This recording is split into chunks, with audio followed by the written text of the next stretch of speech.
pocket and I pull out a golf ball, but that's neither here nor there. I thought it was a hailstone. But when Renee asked me to come speak, I thought, what am I going to talk about? And, I just graduated high school, and then I signed to play pro ball.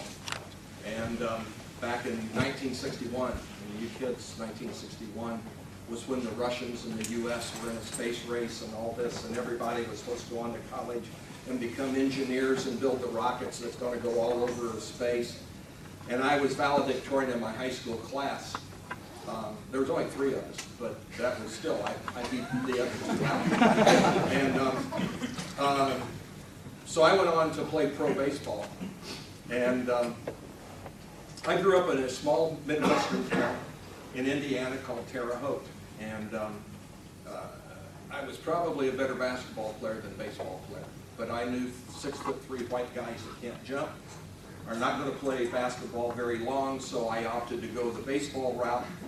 And, my mom and dad put me on an airplane, and I was 3 weeks out of high school, and I'm on an airplane flying to a beautiful resort city in Iowa called Dubuque. And I got to my hotel, and I went up, and there was it's like a ship's cleat. You know what that is? It's like a thing that's screwed into the wall, and it's got this rope figurated around it. And I called down to the desk. I said, there's a rope in my room. What is this? And they said, that's your fire escape. And I thought, what in the name of God am I doing here? And at 2 o'clock in the morning, the 2 o'clock limited went right by my bedroom, like this, when I woke up. And the 4 o'clock was shortly thereafter. And I saw my first pro game, and I saw it, and the kid was a 5-pitch pitcher. He threw a fast, he was a little short, stocky lefty. He threw a fastball, a tailing fastball, a curveball, a slider, a changeup, and he threw an actual forkball. And he got pummeled. He gave up like 10 runs. So I called home that night to my dad, and I said, Pop, I said, I don't think I'm long for this game because I'm a 2-pitch pitcher. I throw a fastball and a curveball. This guy's got 5 pitches and gave up 10 runs. And I was just telling the coaches back there, my dad graduated from the same high school I did, not at the same time, but he graduated from the same high school. And he said, Tom, you've always been able to do one thing. You've always been able to raise your game to the level of the competition that you're playing. He said, remember, as a freshman in high school, when you didn't get off the bench in basketball?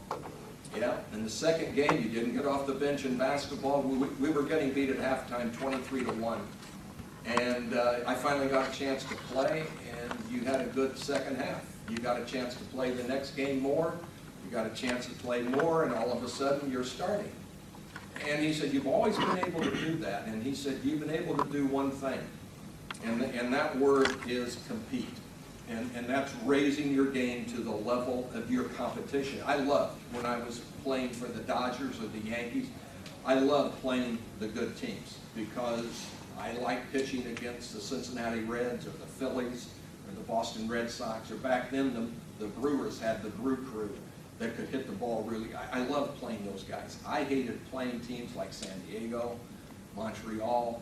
There was nothing in it. It didn't get my juices going. But when you played the Reds with their 5 or 6 Hall of Famers, you got your juices flowing. And that's something that when I give talks, I talk about the 5 things that you have to be successful. And in baseball, to be a successful pitcher, nowadays you got to have a 96-mile-an-hour fastball. You don't have to get batters out. You just got to be able to throw 95, 6, 7, 8. Oh God, this guy can pitch. Oh, he can pitch.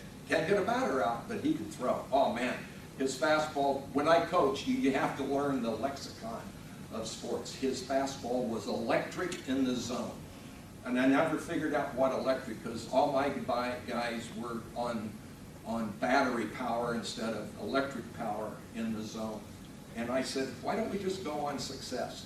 Just, if you're successful, you're good. If you're not successful, you're not good. If you're running a business, you make a profit, you're pretty good. If you lose money, you better figure out how to not lose the next month. But the 5 things that you have to do to be successful is you got to think, believe, dream, dare.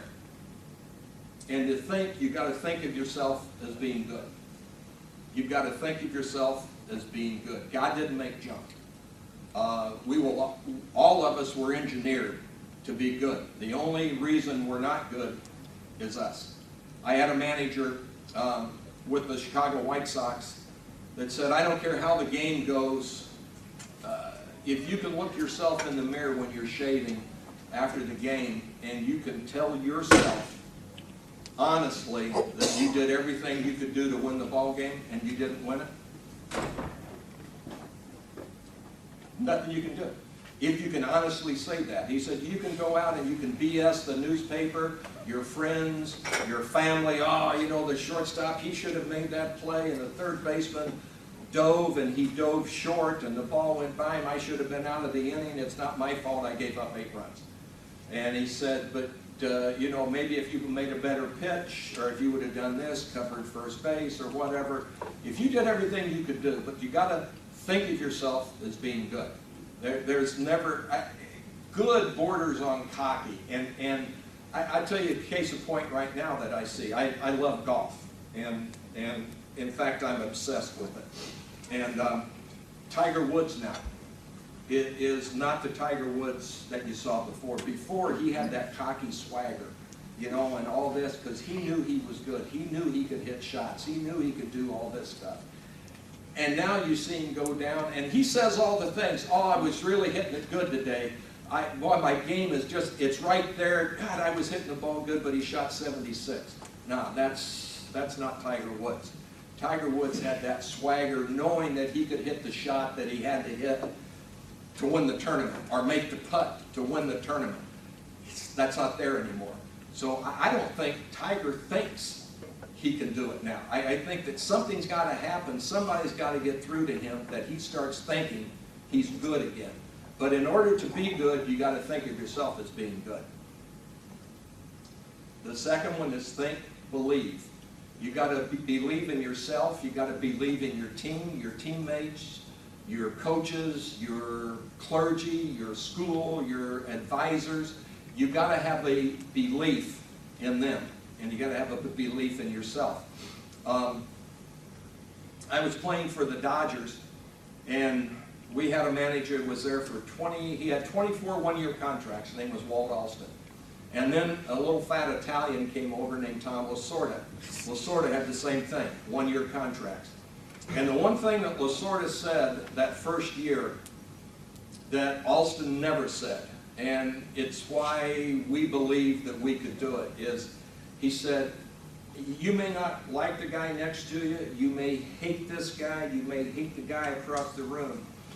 He said, but if there's a fight on the field, you better be in there helping your teammates out. If you're out in a bar or someplace after the game and there's a fight and your teammate's in there, you better be in there helping him out. He said, I'll go bail both of you out of jail. He said, I don't want to see one guy getting pummeled and you're sitting back watching him. He said, we're one. And if we bail each other out, he said, we're going to be champions. And that first year, we won a championship with the Dodgers. And we did not have, you know, you talk about teamwork and all this and how you got to be like this. Dodgers were the most dysfunctional team I've ever been around in my life. There were 2 guys on the team everybody hated. But they put up with them because they were good. One was Don Sutton, the pitcher. Second was Steve Garvey, the first baseman. They got into a fight in Shea Stadium. And it really ticked me off because I've got about 12 dozen baseballs at the All-Star Game balls that I'm signing, and they fall into my locker, knock over all 144 baseballs. Now I've got to gather them all up. That's not bad, but now I got to gather them and I got to look on the ball and see which ones I'd signed and which ones I didn't sign. That ticks me off. I tell you that. Somebody said, break them up. They'll kill each other. And one of our ball players said, good. You know, and when you think about it, was that teamwork? No, they could, but you know what? Those guys, we would go into battle, and we would fight for those guys, and they may not fight for themselves. Actually, it wasn't much of a fight. It was kind of a sissy slap and a scratch, and then they grappled and they fell in my locker. But you know, it's just, you got to have each other's back, and in sports especially. And I know in business, I work for a law firm now. I keep calling myself Denny Crane, Boston Legal, but we have a sports agent business, and we watch each other's back. The three of us that are out in the field looking, scouting guys, seeing if they can play. Something happens, we've got the other guy's back. You've got to have a belief in what we do, and that's the only way you can ever succeed as a team or an individual. Think, believe, dream. You got to have a dream. Nothing was ever done in this country without somebody having a dream. I'm sure Henry Ford, when he made the first Model T, had a dream of building a car that didn't have horses pulling. And whatever you do, you had a dream. When I was a little boy, I had a dream I wanted to be a Major League Baseball player. Actually, when I was about 5, I wanted to be a cheerleader. But that changed as I got older because my dad made me take the fingernail polish off. But I had a dream that I wanted to play ball. When other kids were out doing other things in the summer, I was out playing ball. I'd ride my bicycle here and I would play. And when I said I'd ride my bicycle, it wasn't I was 8, 9, or 10. I was 14, 15, 16 because I didn't have a car. And I'd ride my bicycle. I would play at one field in the morning. I'd come back. My mom would fix lunch. I'd drive that. I would pedal back down, boom, in the afternoon, come back, have a bite to eat. Then my dad would have practice for our team. And I had a dream of playing ball. And I know if you go back to my hometown and say, was Tommy John a good baseball player? I was not. I just, like I said, I had 50 scholarship offers in basketball. And I had 1 in baseball. So that tells you what kind of baseball player I was. I was not a good baseball player, but I wanted to succeed. I had a dream, and I wouldn't let the dream die. And I kept at it. I kept at it. I signed a contract, and lo and behold, if we're players' agents, and we're there to get the top dollar. When my dad and I were negotiating with the Cleveland Indians, my dad was my agent, and he didn't want to hurt their feelings. And he sold me about $15,000 short, which back in 1961 was a lot of money. But you got to have a dream, and that dream with me was to be a Major League Baseball player. And the dream was realized about 2.5 years after I signed a contract. So I said, you got to think, believe, dream. You got to dare. And the dare part is you got to dare to fail before you can ever succeed. I played with some of the best base stealers in baseball. I played with Davey Lopes. I played with Ricky Henderson, the best. And when they were going to steal second base, they were not worried about getting picked off at first base. Because first base wasn't what they were worried about. Their prize was down at second base. So they were daring the pitcher to pick them off. And they were out, you know, they take one lead and they see what he's got, what his move is. Then they take a second lead, and they'll see what it is, and they know that they can get back. And they knew Davey Lopes on certain left-handed pitchers would get 18, 19, 20-foot leads. And, I mean, you can't believe how far off. And as soon as the guy picked his leg up, Davey could read him like an open book, boom, and he was standing on first base like that. And you got to dare to fail. I won 288 ball games in the big leagues, and I lost 231. The 288 wins, I really didn't learn a lot of those, because when you win, yeah, man, and you knew that you pitched crappy, but your ball club got 12 runs for you, but the 231 losses, and I know we were talking tonight at dinner, and I said I always thought of every game I started as being a test. And if Renee is going to give you a test in here, and you want to make a good grade on it, you got to study your butt off. You got to. study, study, study, study, study. So when you take the test, oh yeah, just there it is. Boom, you make a good break. In pitching, it's the same way. In baseball, it's the same way. Football, it's the same way. Basketball, it's the same way. Preparation is the key to anything. You've got to prepare yourself for the test. When the test comes, you get clocked. Okay, what did I do wrong? How can I make myself better? What can I do? Boom.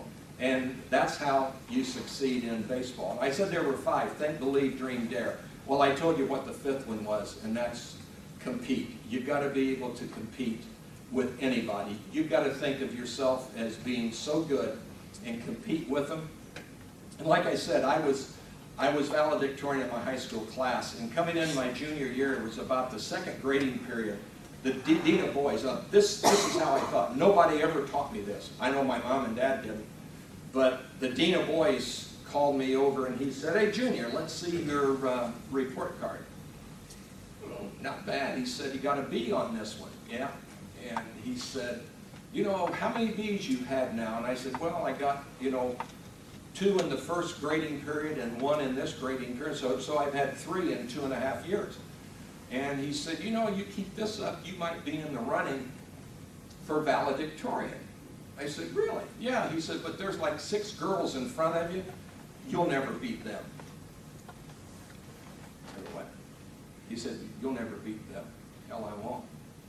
And now, the fight's on now. It's a game. Okay, I'm going to beat those.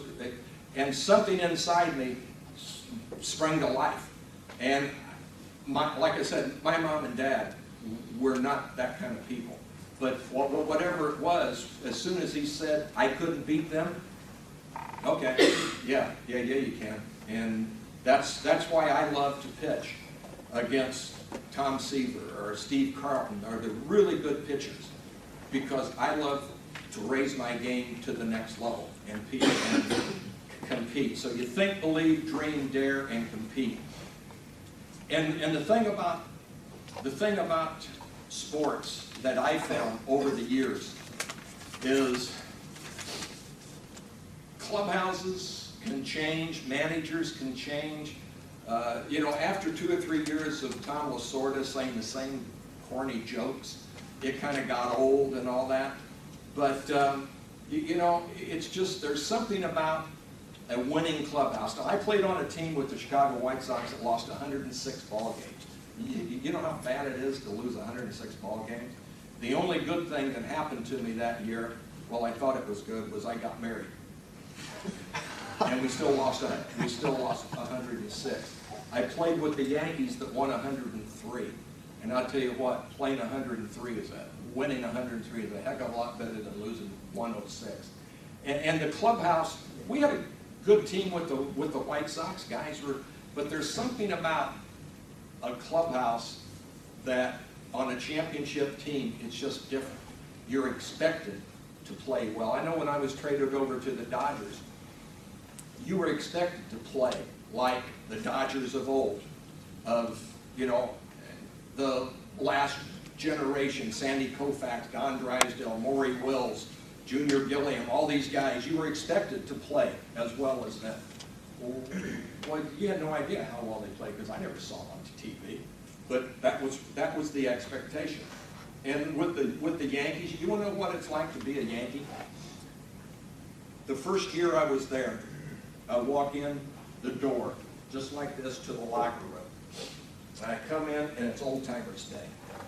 And I come in, I go, holy shit. Whoa. Here is Roger Maris, Mickey Mantle, Yogi Berra. Now, I don't want to name names, you guys have no clue who they are. The baseball guys do. Bill Dickey, Jerry Coleman, Tommy Henry, Tony Kubek, Hank Bauer, Enos Slaughter, Vic Brashy, Whitey Ford, Bob Turley, and then back in the back was the king, Joe DiMaggio. And you look at those guys and you went, wow. Now you know what it means to be a Yankee. You just see all these guys here, guys that I saw on TV when I was a little kid growing up. And you go in there and you go, wow, that's big time. That's big time. In fact, when Joe D died, some reporter called me up and said, "Did you know him?" "Yeah, I know him." "Yeah, I know him." "You talked to him?" "Why wouldn't I talk to him? We both played for the same team. We both like golf." "Yeah, talked to him." "You mean you actually talked to Joe DiMaggio?" "Yeah, I talked to Joe DiMaggio. In fact, Joe would call me back in the room, and the reason he did it had nothing to do, I wasn't going to tell him why. He used to coach for the Oakland A's, and again, you people are too young to remember this, but the old timers in here will. He was walking out of the stadium, and my daughter was with us, and my wife, and I said, "You want to meet the greatest ball player that ever played the game of baseball?" "Yeah, who's that?" I said, "Joe DiMaggio." And my wife goes, "Oh my God, is that him?" I said, "Yeah." And I said, "Joe, Tom, how are you?" "Yeah." I watched meet my wife, Sally. This is my daughter, Tammy. "Tammy, this is Mr. Joe DiMaggio." She looked at him. She looked up at me. She looked back at him. She tugged on my arm. This is what she said. "That's not Joe DiMaggio." I said, "Who is it then?" She said, "That's Mr. Coffee." Well, if you ever, he was Mr. Coffee on the Mr. Coffee commercials back then. And my daughter didn't know him as Joe D. And Joe D laughed. He laughed so hard. He got down on his knees. "Let's see this." And he'd start talking to her. Every time I'd see Joe, he'd say, "How's that young lady that thinks I'm Mr. Coffee?" And I keep showing her a picture, and showing the picture. And, you know, yeah, I talked to him. I mean, I've talked to Ronald Reagan. Why wouldn't I talk to Joe D? You know, I've talked to George Bush. Why wouldn't I talk to Joe D? You know, I talk to people. But baseball's a great game. And I know I left home when I was 18. Well, I didn't leave home. I worked away from home. But I didn't leave home until I got married at 27 because I never found anybody that was as good a cook as my mom. And I still have it. And but that's you know, and I was out making a living at 18 years old. You know, and I've got to do things that I never thought possible from Terre Haute, Indiana. And I got to meet people and all this stuff. And it's the greatest game going simply because you don't have to be 7 feet tall to play it. You don't have to run a 4.2 40. You don't have to have a 40-inch vertical jump or whatever. You don't have to bench press 600 pounds. You just have to have a skill. And if you have one skill and you work on that skill and make it very, very, very good, and this goes for anything else. If you have a skill or you have something that you are good at and you work at it very, very good, you can be successful. And I know I was a left-handed pitcher, and I threw 2 pitches. And I said, the first game I saw, I was a 2-pitch pitcher. I retired, that was 1961. 1989, 28 years later, I was working on my 3rd pitch. I was not, either I was too dumb to learn a 3rd pitch or what, but I could not throw a changeup, I could not throw a slider. And I threw all my career, I threw fastball, curveball. And people said, how could you throw just fastballs? Because I could throw a tailing fastball. You people who don't know baseball, I can throw a ball low and away to a right-handed hitter in a box of about 8 inches by about 8 inches, and I could throw a 9 out of 10 in that box every single time. How could you do it, Tommy? Because I practiced it. You know, if I was going to learn a foreign language, I would practice it. If I was going to learn the times table when I was a young boy in grade school, I practiced it. My mom practiced it with me. But, you know, if you have a skill in anything and you hone it and keep working at it and keep working at it and you're not afraid to fail, you'll be successful. I really firmly believe that. In fact, I think if we got back in baseball, instead of saying how hard a guy throws, he's good, it just, if you get batters out, you're good. If you don't get batters out, you stink. And I just think that baseball's the greatest game going. I know a 6'3" white guy from Terre Haute, Indiana, that couldn't do much of anything. Had a chance to play all over the world, and I owe it all to baseball. And I'm glad my dad put the baseball in my hand when I was in the cradle, and I'm glad whomever made me left-handed, because if I was right-handed, I would be selling used cars back in Terre Haute to this day. Left-handed, who's left-handed on this team here at Pitch? You don't have to be good if you're left-handed, guys. I'm telling you, you have to be left-handed. If you're good and you're left-handed, you're great. You're seriously, I swear to God. You can get by throwing, lefties can get by throwing the ball 88 miles an hour. Right-hander throwing the ball 88 miles an hour, no way. Lefties can do it. And it's the way the game's played, but that's what it is. Anybody have any questions? You want to talk, ask me anything about baseball, my life? Not my life. I mean, you can ask me about my life, I won't tell you. Renee knows it all. And you baseball guys have any questions? Yes, sir. What was your favorite experience playing in the league? Favorite experience were two. Well, actually, three. My first game in the big leagues, I got called up. I said I graduated high school June of '61. September of '63, I was called up to the big leagues. So I made a pretty fast ascent in the minor leagues. And the manager called me in and he said, Tommy, they're calling, your contract's been recalled by Cleveland at the end of our season. You're going to meet them and so, blah, blah, blah. And he said, you're going to see guys that pitch better than you. You're going to see better fastballs, better curveball. Just be the best Tommy John that you can be. So I get up there and I'm scared to death. I'm sitting there. We're playing in DC Stadium. And they get the call, get the lefty up. Hey kid, get up. Because back then, if you were young, you're a kid. Hey kid, get up. So I started throwing. I'm in the game. Manager comes out, bring the lefty in. Couldn't get the gate open. I'd never seen a gate with that latch boy. They didn't have latches like that in Terre Haute. There's no way. So I'm going, oh, I'm going to have to climb this fence and get over. I'll rip my pants, my underwear will be hanging out, and walk out on the field. And Providence, the gate sprung open. I run out on the field. That was one. Second was the first time I pitched in an all-star game in 1968. I flew my mom and dad down to Houston, and I got a chance to pitch in the last inning. And that was it. But the biggest thrill I ever had in the game, in 1981, it was baseball strike. And we had just gotten back to work. We had 49 days was a strike. They got it all settled, so we're back playing baseball again, and I'm in Detroit.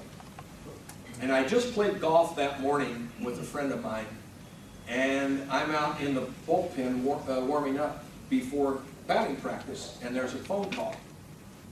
And the coach comes out and he said, Tommy, it's your wife. And my wife never called the ballpark. And I went, oh, no. So I go back and I pick the phone up. Yeah, hello. She's hysterical crying. She said, you got to come home. Travis fell out of a third-story window and he's dying. And I said, what? So the trainers hear me and they go, what's wrong? I said, my son fell. He's dying. He's in a coma. You know, well, they made a call to the Yankee doctor. At that time, 1981, if you Google this, you'll see PATCO, the air traffic controllers, were on strike in 1981. So a lot of the flights were cut off, cut back. I couldn't get out of Detroit until the next morning at 9 o'clock. My kid's going to be dead. So I happened to think the guy I played golf with, call him up, Bob. I told him what happened. I said, where's your plane? Because he was telling me he had a King Air.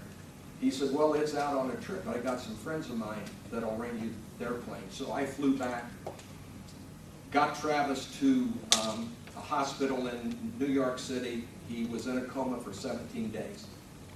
Came out of the coma, he was in the hospital for another 13 days. So we won the pennant.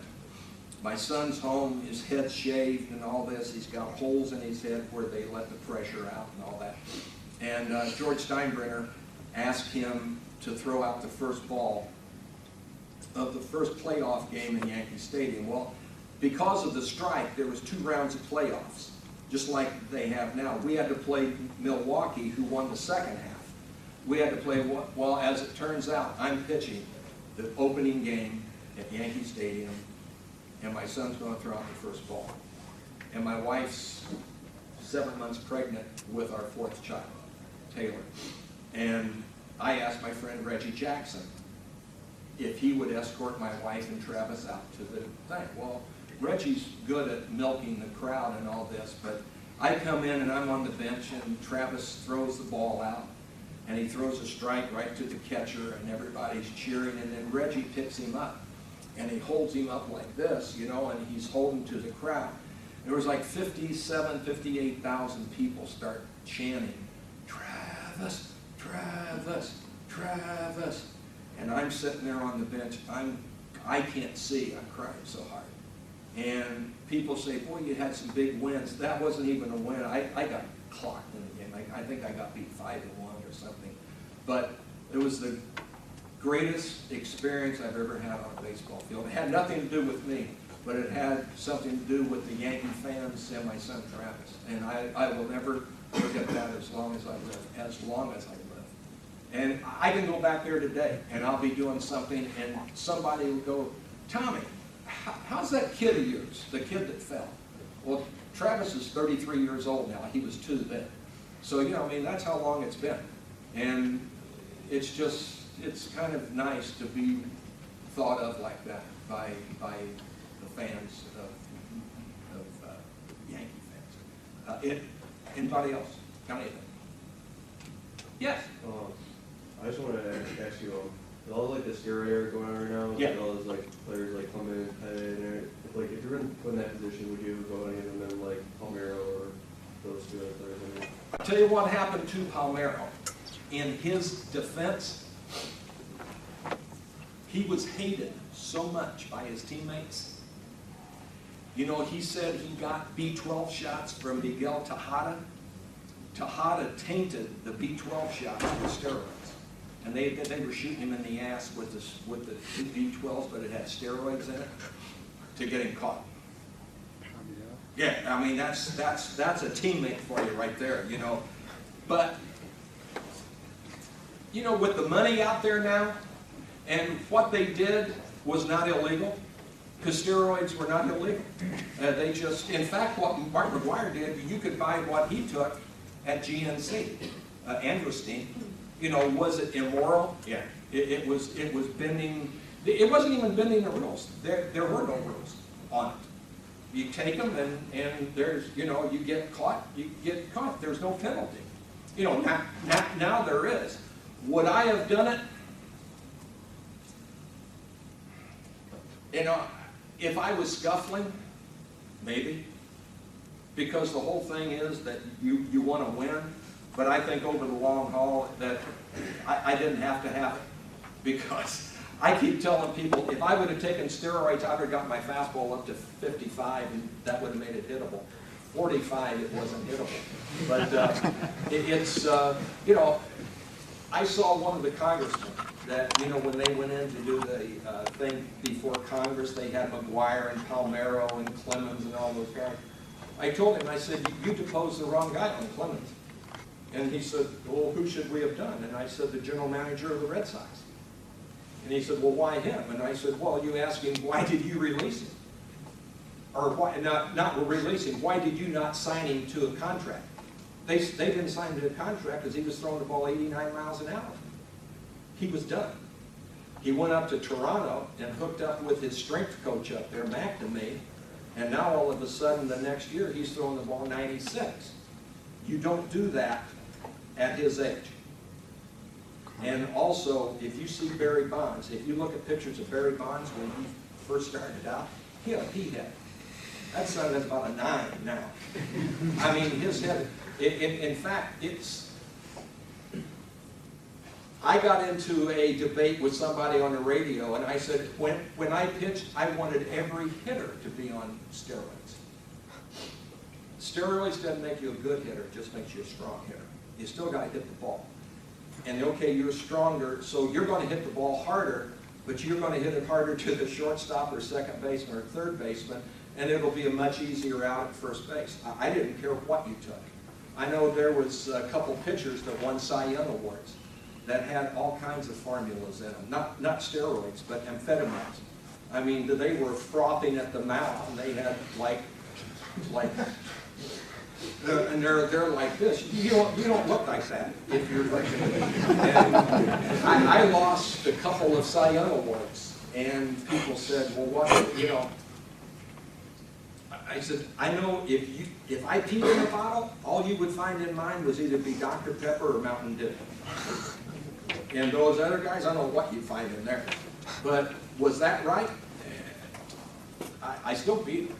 But I just think that, I think that people made a big thing out of it. It's a part of the past that is like the Black Sox. You know who the Black Sox were? Black Sox were 1919 White Sox. There were about 9 of them that tried to throw the World Series. And they did throw the World Series, and they were all banned from baseball for life. And it's a black mark on baseball, and I'm glad. I'm glad that they got testing in there. In fact, I wish the testing would be more stringent, so that everybody, it's a clean playing field, you know? And you get one chance, boom. You fail a test, okay, you're out for 100 days. Second test, you fail it, you're gone. That's it. Gonzo, bye. Go get a job. And I would make the punishment harder, because if the punishment is severe, they won't do it in the first. Yes, they would, because everybody thinks they can beat the system. In fact, I guarantee you right now, there are some chemists someplace in this country working on a formula to find a performance-enhancing drug that's undetectable of science right now. I guarantee you that that's being done, because people want an edge. I just said, I'll go myself, and I know what I did. And I didn't do it, and I probably wouldn't do it, because I didn't think my mom and dad would raise me like that. Can you talk about your Tommy John surgery? Tommy John surgery? Something you're famous for. I'm probably more well known for that. In fact, a lot of people think I'm the surgeon that did the surgery. I was sitting on a subway leaving Yankee Stadium after one of the World Series games. And I'm sitting there, you know, just looking, and I see some guy looking at me, you know.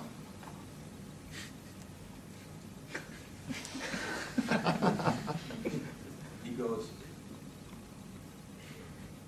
and I go, yeah. So he comes over, he said, you're Tommy John, yeah.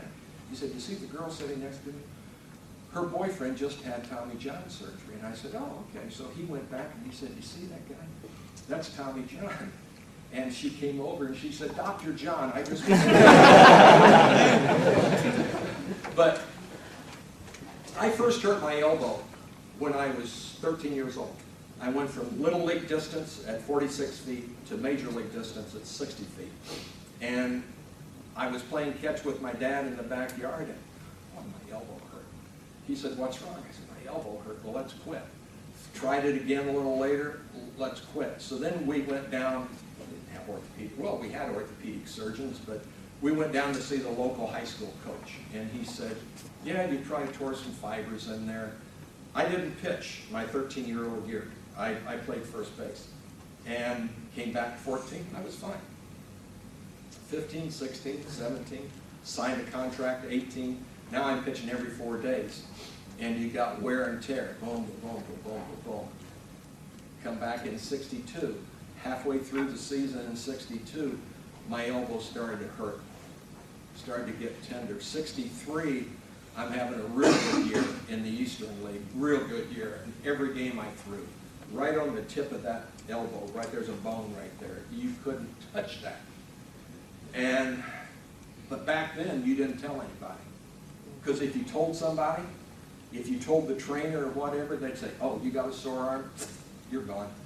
So no, everybody kept it quiet. And I went down to Puerto Rico, and I pitched in Puerto Rico. And I threw a game down there. It was about my 4th, 5th game. And the next day I got up, and my arm was like this. I could not, now I had to tell somebody because I can't move my elbow. It's locked. They sent me to some physical therapist, and she worked on me, and I couldn't pitch, so they sent me home. And there are certain dates in history, you know, what were you doing on 9/11? What were you doing on November 23rd, 22nd, 1963? It's the day John Kennedy was assassinated. I was in the St. Louis Cardinals orthopedic surgeon's office getting my first injection into the elbow. Between that day and the day my arm went in July of '74, I probably had 50 or 60 injections in the elbow. And they weren't all with the team doctor. I would go away from the team because I didn't want the team to know my elbow was hurting. So I hit it. And what caused my elbow is you can't have that much steroid in an area because it weakens the tissue. I threw a pitch, I felt this searing pain in my elbow. And not being very smart, I shook my elbow and I said, I'm going to throw one more pitch. Maybe I did something wrong in my motion. I threw it again, and I walked off the mound. And I was not on a major league mound again until April of '76.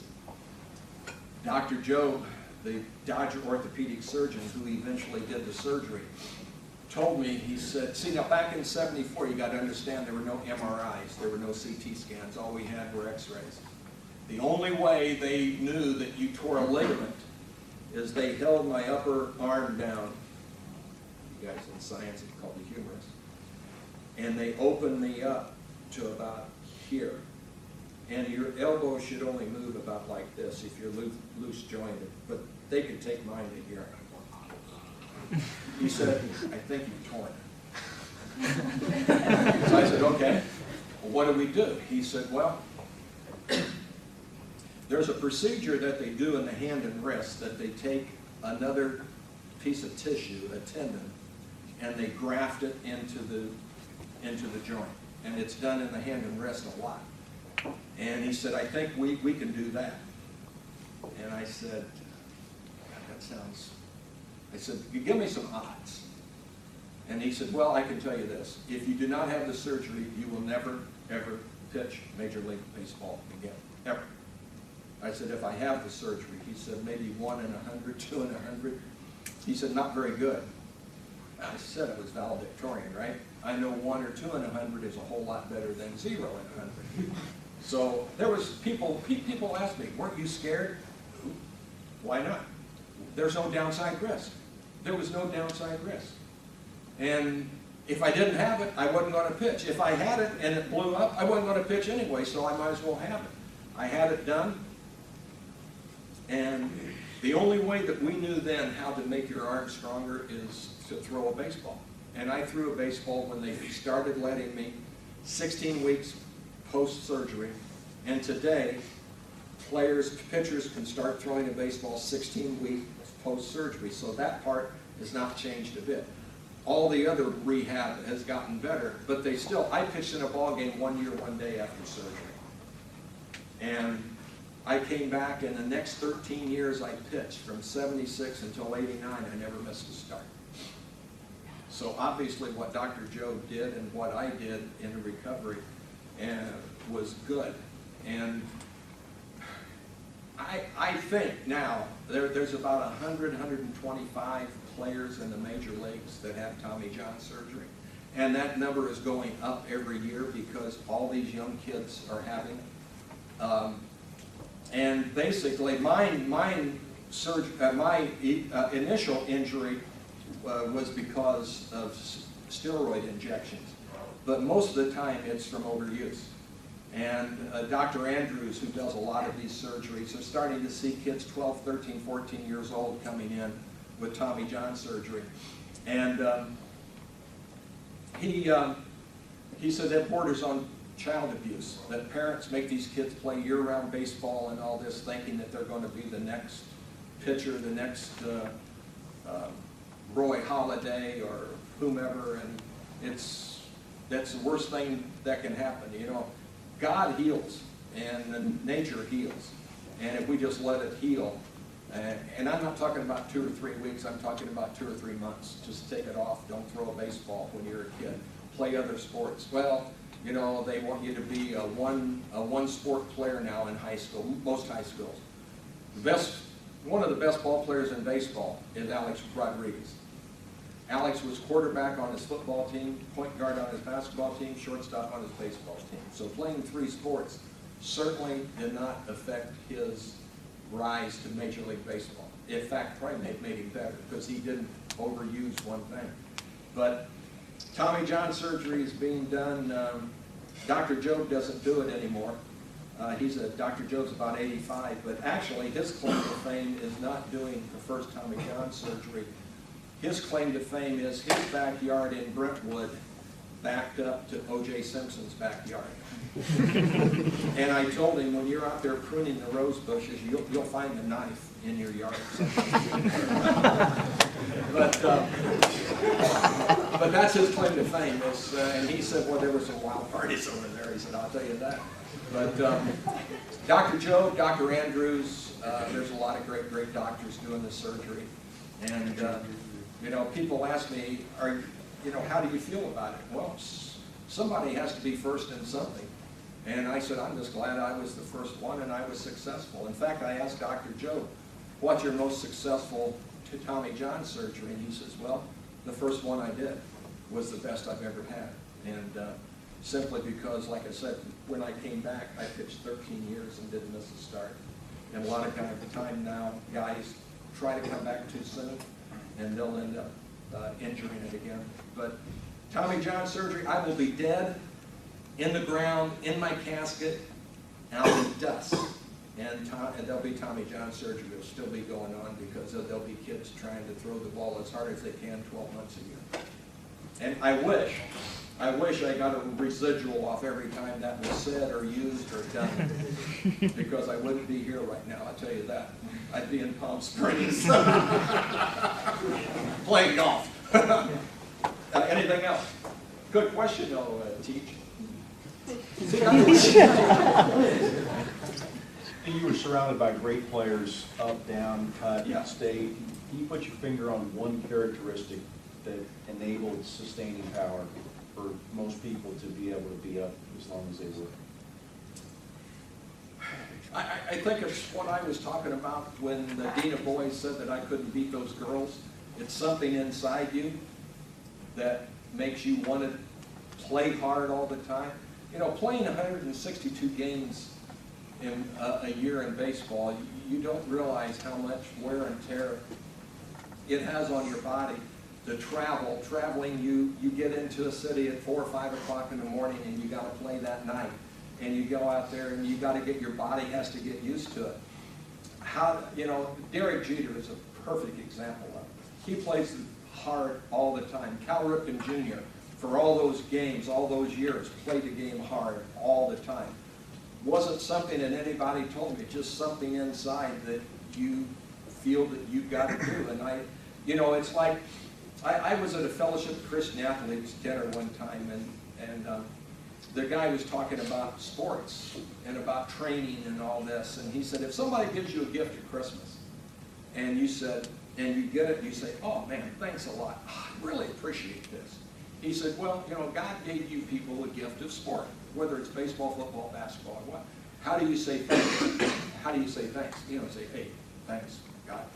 No, if you go out and you bust your butt to be as good as you can be with the talent that you've been given. And that's your thanks back to the person that gave it to you. And Don Mattingly, my last year playing ball, Dallas Green almost drove him away from the Yankees. Donnie hit off a tee every single day. And Dallas Green, the manager, called him in. He said, you hit too much. That's why he said, and I were going by, and I said, Dallas, did it ever occur to you the reason he's one of the best hitters in baseball is because he hits all the time?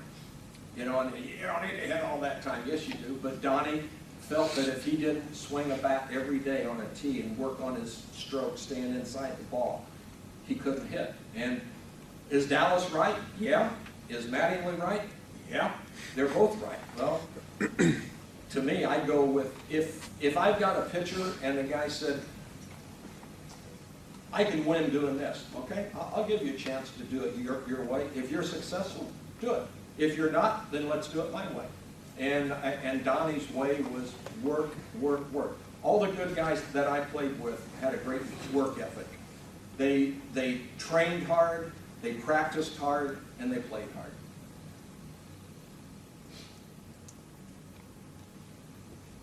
Yes? Do you believe Pete Rose has served enough of a ban from baseball? Do you think he should be back in the Hall of Fame now? Or? Yes, I do. And I tell you, all they have to do, and this is, it's so easy. It's so simple. I mean, you have all these people, you know, put him in the Hall of Fame, and on his plaque you get all the accolades and all of the hits and all this and Charlie Hustle, and all you have to do is this. The last sentence, Pete Rose was permanently banned from baseball because he bet on the game. That's all you got to do. And then everybody that goes through can see what he did as a player, but he bet on the game of baseball and he was banned from baseball, but he should be in the Hall of Fame.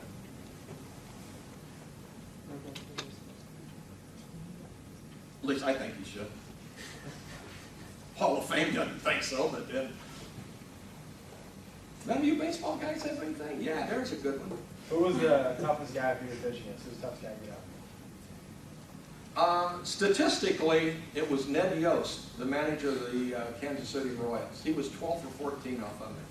And I don't ever recall him getting a base hit off of me. You know, and I saw that and I would go. King Griffey Sr., he was like 465 off him with about 2 home runs. Willie McCovey was tough, very tough. Some of the good hitters that I got, the best hitter I ever saw was Wade Boggs, without a doubt. The best I've ever seen.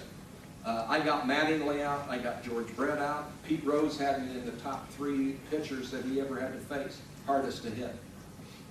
I mean, it's funny how certain guys hit you, certain guys don't. Cal Ripken Jr. came up one time and started talking to me. I looked at him and I said, "What are you doing talking to me?" I said, "You never talk to me." He said, "My dad said if you don't hit somebody, you go up and you be friends with them and maybe they'll feel sorry for you." So I looked it up and Cal didn't hit a lot off of me. But I just remember base hits. I don't remember. I remember damage. And the guys that did damage to me was the ones that that stuck in my head. Yes? Who's your favorite coach and why? My favorite manager and why? Al Lopez, when I was with now these names I'm going to say, you don't have any idea who it is. Al Lopez, Eddie Stanky were very, very, very good. Dick Hauser was very good with the Yankees. But the best manager I ever played for was not the best manager. Plane of the game, you know, the X's and O's, was Lasorda. Tommy Lasorda could get you to do things that you didn't think you could do. And how did he do it? He'd just hug you and say, "I believe in you." And I'll tell you a quick story on this. 1977, I'm trying to get a 2-year contract from the Dodgers. I signed a 1-year contract and we're working on a 2. Every time I pitched a bad game, the general manager would call my agent up and say, "How can we give you 2 years? Look at that. He's terrible. He stinks the place up." Every time I pitched a good game, my agent would call him, "Look, this is why you have to do this." And I'll tell you the date. It will stand in my mind forever. 1st of May, 1977, I'm facing Phil Niekro on a Sunday afternoon in Atlanta, Georgia. The Dodgers get 13 runs in the first 5 innings. I cannot go 5 innings to pick up an easy win. I give up my 5th home run in the bottom of the 5th inning with 1 out. And Lasorda takes me out of the game. And I am frosted, livid. And I go in and I make a spectacle of myself. I'm cursing, screaming, I'm throwing balls all over the place. Probably if I would have done that on the mound, I would have pitched better. But he comes in and he said, "Hey, cool down, get your shower, be in my office after the game." And I went, "Oh, shit." You know, I've stepped over the line, he's gonna find me, big time. So I go in after the game, we end up winning the game, I go in there, and he said, hey, I know what you're going through. He said, you gotta pitch good, because Al, he said, I know all this stuff. But he said, he pulled out a schedule. He said, 1st of May, you started here, your next start, it would be Friday against the Pirates in Dodger Stadium. Your next start will be Wednesday. Then we got a day off Thursday. Your next start will be Sunday or whenever. He went through every 5 games and marked it with a Sharpie, and he had it dots, and he sent me the schedule. He said, we're going to win the pennant this year, and the reason we're going to win it is you're going to help us win it. He said, you're one of the best pitchers in the league. These are your starts, whether you win them all or you lose them all. I believe in you, and I'm going to pitch you every 5th day. He said, now, we're going to San Diego. Don't even have Sally come pick you up at the airport in Los Angeles, because we never flew into San Diego. We like flew and then took buses down. So I called her. She picked me up. I didn't have to go to San Diego and be with the team for 4 days. He just said, stay home. If you want to come down and work out, come on down, work out, and then get back home. Get away. And at the time, I think I was 2-3, and I had close to a 10 ERA, maybe an 8.5, 9. I mean, it was terrible. I mean, terrible. And you see why the general manager couldn't give you a 2-year contract, because, I mean, I stunk. If you look at my bubble gum card, in 1977, I was 22-7. I mean, I was 20-7. So I was 18-4 from that day. And my ERA was like 2.75. Lasorda could have kicked me, and he had every right to chew me out, find me, kick me when I'm down. But he chose to pick me up, dust me off, hug me, and say, I love you, you're going to win, I know you're going to win because I believe in you. And I never thought that worked at the big league level, but it does. It does. And he's the best manager I ever played for. Because his stories got old and all this, but he was still, he was fun to play for. He just made it, he made it fun. He just made the game fun, and you wanted to come out to the ballpark because you just knew something was going to happen, something crazy. We went in one time, he used to have the Hollywood stars used to come out when Tommy was there. Well, I get a knock on the, I'm sitting on the bench like this, you know, watching the game. And the clubhouse guy comes down and he said, Tommy, you got to go up to Lasorda's office. I said, Tommy's on the bench. You got to go to Lasorda's office. So I tried the door, it's locked. Knock on the door. Don Rickles opens it up. He's standing there with his tidy whities on and a t-shirt. He said, close the door. I said, Rickles, I'm not that kind of a guy. He said, close the door, you putz, and get in there. I said, what? He said, you're the only guy I can trust on this ballpark. He was going to be ball boy that night for us. He said, how do you wear the uniform? I want to be perfect. So I showed him how to put the white sanitaries on. You put the stirrups on, you roll them down, you put the pants on, you put the long sleeve, blue sleeve shirt, and you put the white over. He said, now the important thing is make sure every belt loop is, because that's the telltale sign of a guy. So I checked him out, you know, perfect. He put his hat on, patted me on the butt, he said, thanks. Walked out, he was ball boy for about 2 or 3 innings. Well, that year we won, that was the 77, that was Tommy's first year.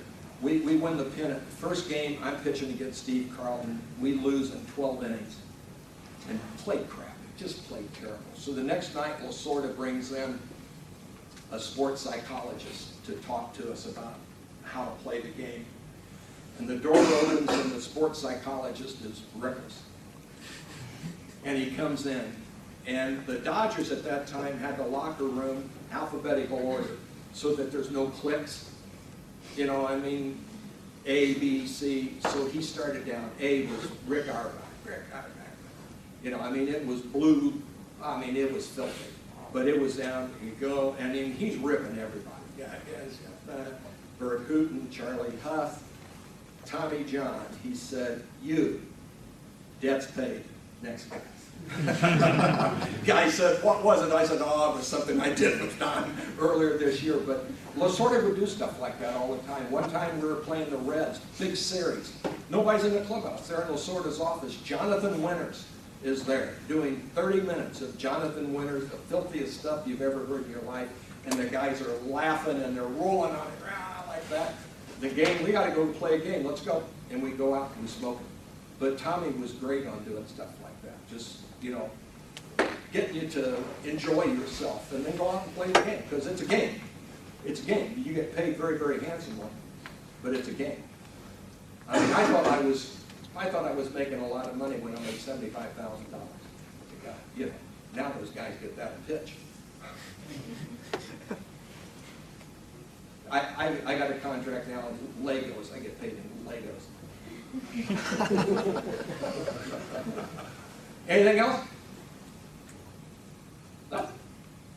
Anyway, I hope you had a good time, and I hope something got through to you.